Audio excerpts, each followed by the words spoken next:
Hey everybody, Questwise here, and in this video we're going to continue our talk on GURPS. If you caught the first video, I had this idea while a couple of different sources, reviewing the Dune books, watching Event Horizon, listening to bands such as Coheed and Cambria. I had this idea for a campaign that I wanted to use GURPS for, because I've been looking to use GURPS for something for a long time. And came up with this idea of I wanted a sort of gothic-esque space horror adventure, right?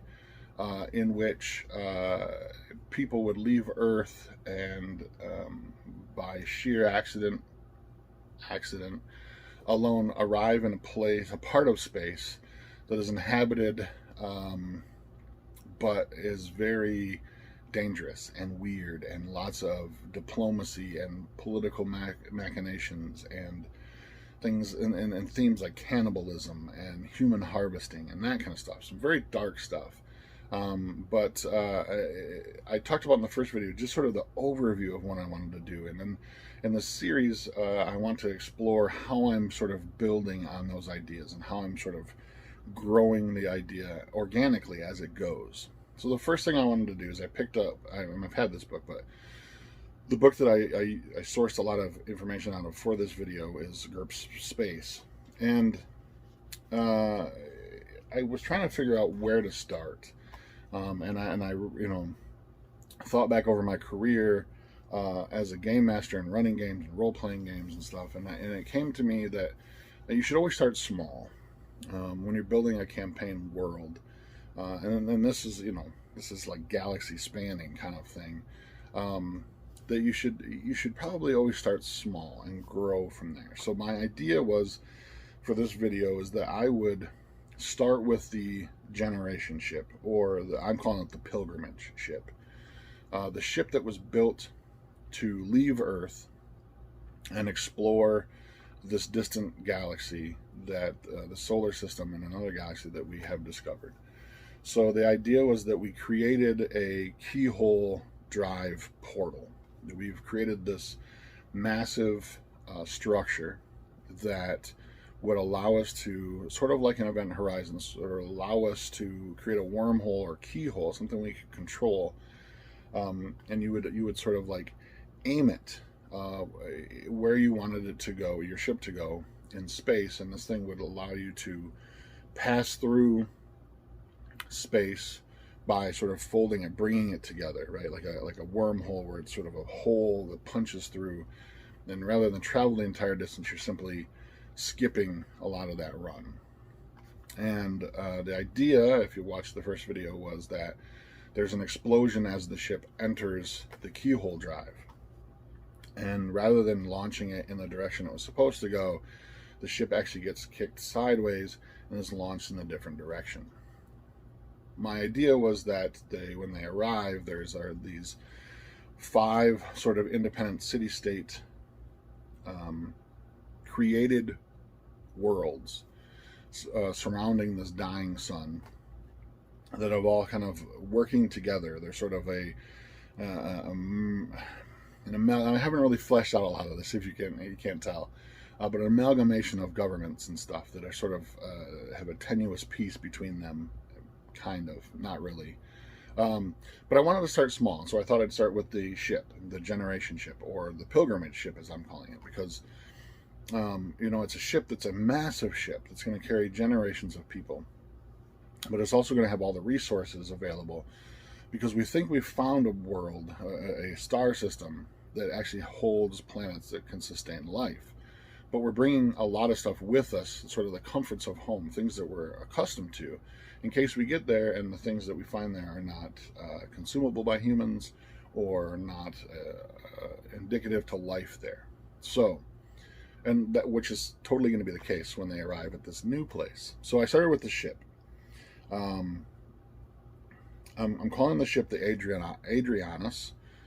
It's a massive ship that is able to carry a ton of resources and people and equipment.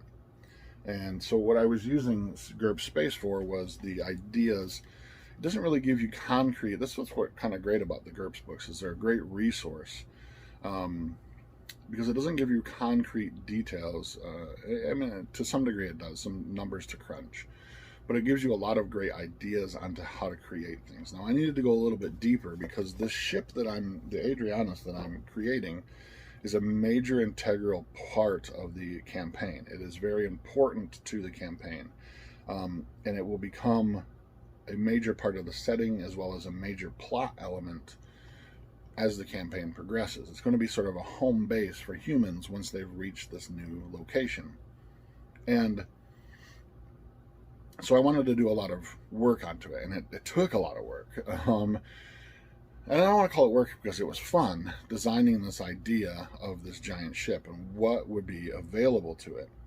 So some of the stuff that I had to deal with, some of the stuff that I had to sort of work through in my imagination and kind of detail out, were things, and simple things like the ship has life support, it has artificial gravity, right? It's sort of the comforts of home.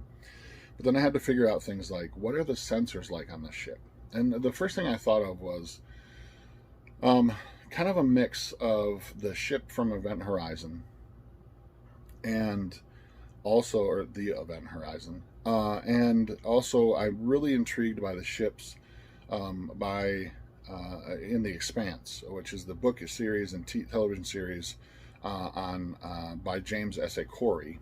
And I was really interested in that type of a ship design, right? These massive ships that had lots of parts and things to them. So what are the sensors like? So I kind of went with the idea of sort of what the sensors are like from The Expanse, and how those things work, how those, do they have cameras? Do they have radar? Does radar even work in space? Those kinds of ideas. So I had to work out all of the sort of sensor ideas of how this thing sees around itself as it's traveling through space. Other things I wanted to work out things were like controls, how the ship works. Is there a helm? Which of course there is, but can it be controlled from other parts of the ship? Are certain parts of the ship controlled by different places physically places on the ship? Is it like sort of like Star Trek, where it has like engineering bay, and then there's the helm itself, and the engine? So there's a lot of different stuff that kind of incorporate into there. So I had to figure out how the controls all work for the ship.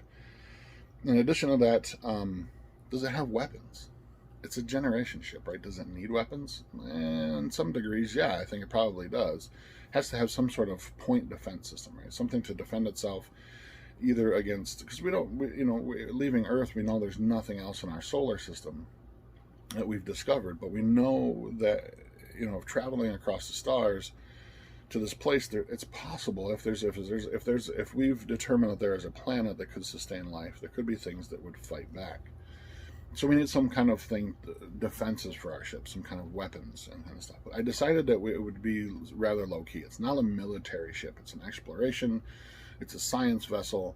So yes, it would have a security team. It would also have a weapons crew for the ship itself. It would have some defenses, some shield capabilities. I was thinking the shields rather like those in Star Trek, that they would sort of have a generator that could generate the shield around the ship, rather than going with sort of an armored hull. So I kind of went with that aspect a little bit. But the other thing I had to also figure out was how the ship works, like how it drives. And Rift's Space gives you lots of different options. One of the cool ways that I came up with this ship was that it actually pushes, once it leaves the keyhole drive, once it actually emerges into space, the engine itself sort of warps space around it and flexes it so that it actually propels the ship forward. So it has some engines on it for when it's near objects in space, that it can sort of push off those things, rather like a little bit like in The Expanse as well too. But it has this capability when it's sort of out in the black, away from everything, to sort of warp space around it and bend it enough that it sort of pushes against the ship and ushers it forward. Some of the other things I had to figure out were communications. Does it have the ability to contact Earth once it reaches the other side of the galaxy? And how does that work? So I started to think about things like communications in Dune, and things like The Expanse, and again like Star Trek. Now Star Trek has this ability to sort of communicate within ship and stuff, and it has contacts with other things. The Expanse had these sort of, in the books, they had these sort of relay points, and so when you'd send a message, whether it be video or auditory, it would take time to get certain places because they would have to get sent to a relay station and then boosted and kept on, those kinds of things. So I had to think about that. I'm thinking that communications are going to be completely useless outside of the ship once they reach the other side, and once they leave the galaxy, once they've actually entered into another galaxy. It's impossible, and we didn't have the resources to sort of set up relay points along the way. Other things I had to work out were things like laboratories and what the crew of the ship was like. I'm going to use a lot of the archetypes from Rift Space to fill out the crew. There are crews of engineers, there are security teams, there are scientists, there's all sorts of different people. So when any of the characters sort of interact with those people, I have archetypes already drawn up from the book that I can use as sort of ad hoc NPCs ready to go out of the gate. But I had to also figure out things like, what are the resources like on the ship? What's available? What's there? Obviously, it has its own greenhouse to grow food. I was thinking that this is set at some point in the future, that we have the ability to sort of replicate or grow organic things, food, but also like to replicate meat and stuff, which we kind of do in today's society. We have soy-based products that we can replicate things like the flavor of beef and turkey and chicken and stuff. So those types of things. It has food generation resources. It would also have a way to create water and maintain water, because that's essential to life. I had to think about the things that are essential to life. It also has lots of repair equipment, stuff to fix the ship if things go wrong. Things will inevitably go wrong, so you needed things to repair the ship. We had to have the resources that when we get to our destination, the things that we're going to need. So it's all there, it's all available, and it's going to be really up to the players. If the players come up with this idea of like, hey, do we have a thing that can make a radio dish? Sure, we could build that. We can use the engineers, we can make a roll, see if they can effectively use the resources we have to create those types of things. The other thing I had to think about too was that we have this massive ship. Does it have any smaller vessels that can sort of dock with it? And I decided that it has 4 drop ships. And drop ships meaning that these are actually ships not meant for defensive purposes, not fighters and not interceptors. They are meant to haul cargo from the ship to a planet side kind of thing. Or people, shuttle them back and forth. So it has 4 drop ships that it can take people and resources and material from the ship itself to some sort of planet side type area. So those are the things I had to work out, I had to work through, and I think I have a pretty good handle on the ship, the Adrianus itself.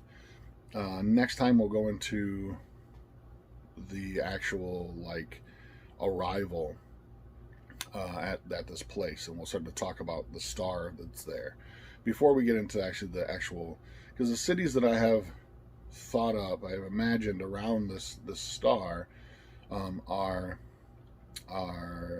created cities. They're created planets, basically, much like a Death Star, right? It's a small planets that have been created, and I haven't really decided if I want to go like a bio type ship type of idea, or if it'll all be mechanical, and maybe some of them will be mix and match between each of one of those. But the first thing we're going to focus on next time is the star itself, and we'll talk about how Rift Space is giving me the ideas and the numbers to make a specific star that I'm looking to create this sort of solar system in. So I hope you're enjoying this video, this series. I'm really excited about exploring GURPS finally, and I can't wait to get this fleshed out enough that I can actually bring it to a table. And get some players to delve into this universe that I've created and that I've sort of brewed up in my imagination. So until next time, I'm Questwise. Take care of yourselves, my friends, and game on.